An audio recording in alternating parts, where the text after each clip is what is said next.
है everyone, how are you all? Hope you are doing well. आज इस video में हम सीखने जा रहे हैं पार्ट ऑफ स्पीच के लास्ट पार्ट को, दैट इज़ इंटरजेक्शन। इससे पहले हमने noun, pronoun, verb, adverb, adjective, preposition और कंजंक्शन सीखे थे। अगर आपने प्रीवियस वीडियोस नहीं देखी हैं तो प्लीज़ जाकर देख लें।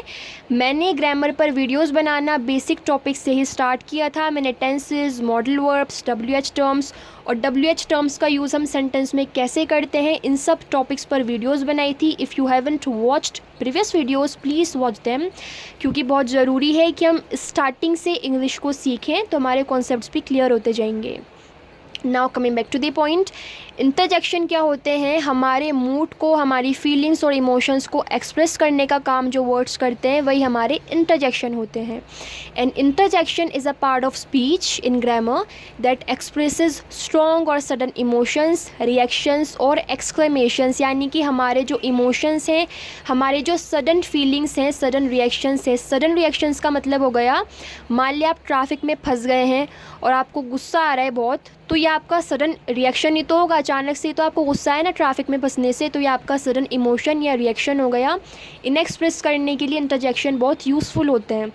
Interjections are often used to convey feelings, but they don't typically have a grammatical connection to the rest of the sentence. यानी कि interjection, ये words हमारे mood को, हमारे reactions को express करने का काम करते हैं, but इनका बाकी के बचे हुए sentence से कोई grammatical connection नहीं होता है। अब हम इसको एग्जाम्पल से समझते हैं। Oh no, I forgot my keys at home. मान ले आप घर से बाहर निकले और आप अपनी कार की चाबी घर पर भूल गए। अब आपको गुस्सा आएगा कि मुझे वापस घर जाना पड़ेगा कार की चाबी लेने के लिए, तो आप कैसे बोलेंगे थोड़ा सा उदास होते हुए? Oh no, I forgot my keys at home. तो ओह नो, ये जो इंटरजेक्शन है ये हमारे डेस्परेशन को एक्सप्रेस कर रहा है, हमारी उदासी को, कि अब मुझे थोड़ा सा जाने में मुझे गुस्सा आ रहा है वापस। Hurray, we won the game. अब आप गेम जीत गए और आप बहुत खुश हैं, तो आप कैसे बोलेंगे? Hurray, we won the game. Alas, the beautiful garden was destroyed by the storm. अब एलास, ये जो इंटरजेक्शन है ये आपके डेस्परेशन को एक्सप्रेस करेगा, आपके दुख को, क्योंकि इस सेंटेंस में हम बताना चाह रहे हैं कि एक सुंदर सा गार्डन था जो कि तूफ़ान की वजह से नष्ट हो गया, ख़राब हो गया। The beautiful garden was destroyed by the storm. तो हम कैसे बोलेंगे? Alas, the beautiful garden was destroyed by the storm. थोड़े आपकी जो वॉइस होगी उसमें भी थोड़ा सा दुख होगा। Hey, can you pass me the salt? अब आप डाइनिंग टेबल पर बैठे हो, लंच या डिनर कर रहे हो और आपको खाने में नमक कम लग रहा है, तो आप अपनी सिस्टर को इशारा करते हुए बोलेंगे, Hey, can you pass me the salt? क्या तुम मुझे सॉल्ट पास कर सकती हो? तो hey, इस इंटरजेक्शन का यूज़ हम कर रहे हैं किसी को इशारा करते हुए। Well, I am not sure if I should go to the party. अब आपने पार्टी में जाना है अपनी फ्रेंड की, your friend is throwing a party, और अब आप सारे फ्रेंड्स बैठ के डिस्कशन कर रहे हो, बट आप कह रहे हो कि मैं श्योर नहीं हूँ कि मुझे पार्टी में जाना चाहिए या नहीं। तो आप कैसे कहोगे? Well, I am not sure if I should go to the party. Ouch, I accidentally bumped my knee. अब आपकी अचानक से टेबल या चेयर से नी पर लग गई, घुटने पर लग गई, और आप कैसे बोलेंगे? Ouch, I accidentally bumped my knee. Wow, that's an incredible sunset. Sunset क्या होता है? जब सूरज डूबता है शाम के टाइम तो उसको हम सनसेट बोलते हैं, जब उगता है, निकलता है, तो हम उसको सनराइज़ बोलते हैं। सनसेट बहुत सुंदर लग रहा है आपको, बहुत ही सरप्राइज़ हो आप उसे देखकर, तो आप कैसे बोलोगे? Wow, that's an incredible sunset.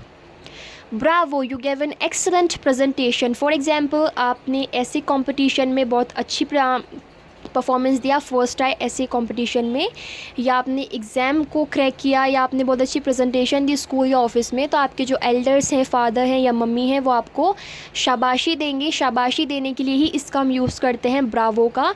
तो वो आपको कैसे बोलेंगे? Bravo, you gave an excellent presentation. अब ये जो नेक्स्ट इंटरजेक्शन है PHEW, इसे हमने फ्यू नहीं बोलना है। आप थोड़ा मेरी वॉइस पर ध्यान देना, थोड़ा गौर करना कि मैं इसे कैसे प्रोनाउंस कर रही हूँ। ये एक्चुअली तब यूज़ होता है जब आप कोई बहुत ही मेहनत का काम कर कर हटे हो और आपको एक सेटिस्फेक्शन हो रहा है कि चलो शुक्र है, थैंक गॉड मैंने कंप्लीट कर लिया, I finally finished that difficult task. तो हम इसे कैसे बोलेंगे? I finally finished that difficult task. इस तरह से। आई होप आपको समझ आ रही होगी मेरी आवाज़। Now I understand the solution. आप प्रॉब्लम में फंसे हुए थे और उसका सॉल्यूशन आपको नहीं मिल पा रहा था, अब आपको समझ आ गया सॉल्यूशन क्या है, तो आप कैसे बोलेंगे, now I understand the solution. इसको आह नहीं बोलना है, इसे बोलना है now I understand the solution. The baby sleeping, ये जो है HUSH, इसको हमने हश या हुश नहीं बोलना है, इसको हमने बोलना है श। जब हम किसी को चुप करने के लिए बोलते हैं, फॉर एग्जांपल आपकी छोटी बहन है, वो रूम में आई है और आपके रूम में एक छोटा बेबी सो रहा है। अब जो आपकी सिस्टर है वो शोर कर रही है, तो आप उसे कहेंगे द बेबी स्लीपिंग, चुप हो जाओ। Well done, you aced the exam. अब ये वाला जो इंटरजेक्शन है ये बिल्कुल ब्रावो की तरह है, क्योंकि इसमें भी आपको शाबाशी दी जा रही है। आपने एग्ज़ाम क्रैक किया, एग्ज़ाम में अच्छे मार्क्स आपने सिक्योर किए, तो आपको कैसे बोलेंगे elders, well done, you aced the exam. Oh my, look at that stunning sunset. Again sunset बहुत सुंदर लग रहा है, बहुत ही मस्त लग रहा है, तो आप उसको देख के बोलेंगे oh my, look at that stunning sunset. Next is oh dear, I hope she is okay. For example आपकी बहुत ही बेस्ट फ्रेंड है, आपकी इंटीमेट फ्रेंड है, और उसकी जो सिस्टर है वो बहुत ज़्यादा बीमार है, शी इज़ एक्सट्रीमली इल। तो उसकी तरफ आप हमदर्दी दिखाते हुए, सिंपैथी दिखाते हुए बोल रहे हैं oh dear, I hope she is okay. ठीक है, तो इस इंटरजेक्शन का यूज़ हम कर रहे हैं सिंपैथी दिखाने के लिए, किसी को सिंपैथाइज़ करने के लिए। Geese, the traffic is terrible today. Traffic है, आपको गुस्सा आ रहा है और आप कैसे बोल रहे हैं, geese the traffic is terrible today. Next is AWW, इसको हमने ओ नहीं बोलना है। आप अगेन गौर करना मैं कैसे बोल रही हूँ। ये किसी को हम बेसिकली, किसी पर हमें प्यार आ रहा है, किसी की क्यूटनेस को देखकर हम इसका यूज़ करेंगे। फॉर एग्ज़ाम्पल आप कहीं जा रहे हैं, आपको छोटा सा पपी रास्ते में दिखा या छोटी सी कैट दिखी, तो आप कैसे बोलेंगे, that puppy is so cute. इसको हम ऐसे प्रोनाउंस करेंगे, that puppy is so cute. yippee, we cracked the exam. Again आपने एग्ज़ाम क्रैक किया, आपने एग्ज़ाम में बहुत अच्छे मार्क्स सिक्योर किए, तो आप बोलेंगे yippee, we cracked the exam. वैसे मोस्ट ऑफ द टाइम्स ये छोटे बच्चे करते हैं, yippee, we cracked the exam. Oops, I spilled my coffee. आपके हाथ में कॉफ़ी थी या वाटर था या मिल्क या कोई भी लिक्विड और वो गिर गया आपसे गलती से, तो आप कैसे बोलेंगे, oops, I spilled my coffee. Oops, I spilled my coffee. Next is UGH, इसको हमने अग या उग नहीं बोलना है। बहुत ज़रूरी है कि हम प्रोनाउंसिएशन पर ध्यान दें, और स्पेशली तब जब हम इंटरजेक्शन का यूज़ कर रहे हैं अपनी कॉन्वर्सेशन में, अदरवाइज़ एक गलत इंप्रेशन पड़ेगा सामने वाले पर। तो इसे हमने बोलना है this traffic is unbearable. Unbearable का मतलब होता है जिसे आप बर्दाश्त ना कर पाओ, विच इज़ अनबियरेबल, जिसे आप बर्दाश्त ना कर सको। तो ट्रैफिक है, ज़ाहिरी बात है किसी को भी अच्छा नहीं होता है, ट्रैफिक में फंसना किसी को पसंद नहीं होता है, तो हम बोलेंगे this traffic is unbearable, this traffic is unbearable. So this is how we use interjection in our conversation.